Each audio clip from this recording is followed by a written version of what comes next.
नमस्कार, मैं आपके साथ विभा उपाध्याय।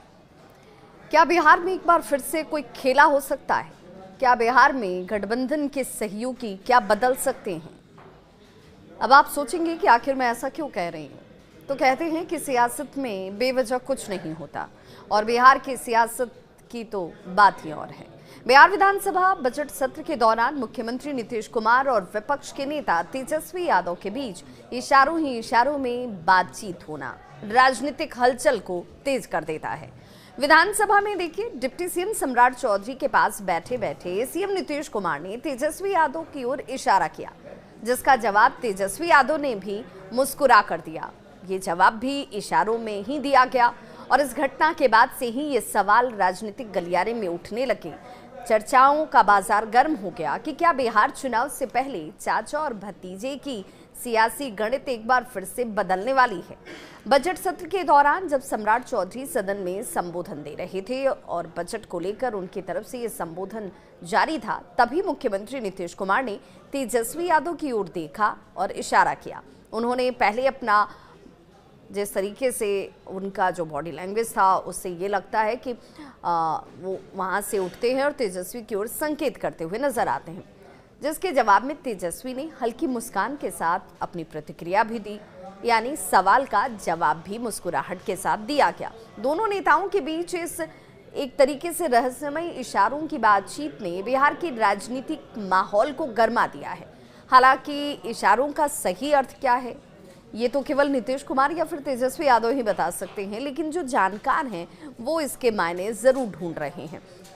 लोगों का ये भी कहना है कि नीतीश कुमार और तेजस्वी यादव के बीच हुई इस हल्की सी बातचीत के एक बड़े संकेत हैं, जहां पर राजद के प्रमुख के तौर पर लालू यादव पहले ही ये कह चुके हैं कि उनके लिए नीतीश कुमार के दरवाजे हमेशा खुले हुए हैं। हाल ही में लालू यादव ने यह भी कहा था कि हम मिलकर बीजेपी को रोकने के लिए तैयार हैं।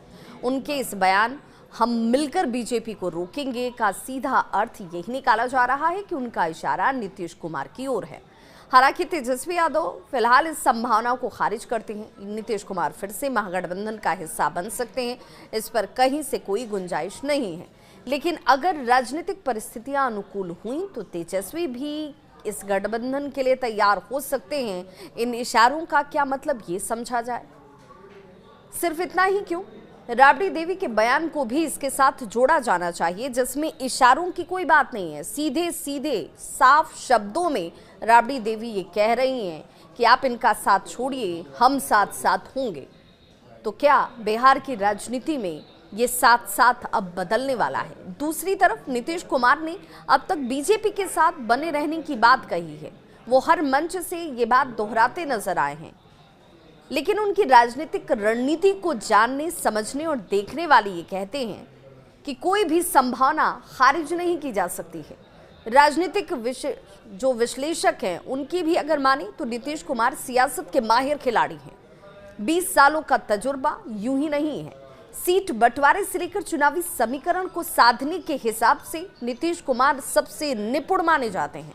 यही वजह है कि समय समय पर नीतीश कुमार कुछ ऐसा कदम उठाते हैं जिससे उनके सियासी सहयोगी जो हैं असमंजस में जरूर आ जाते हैं।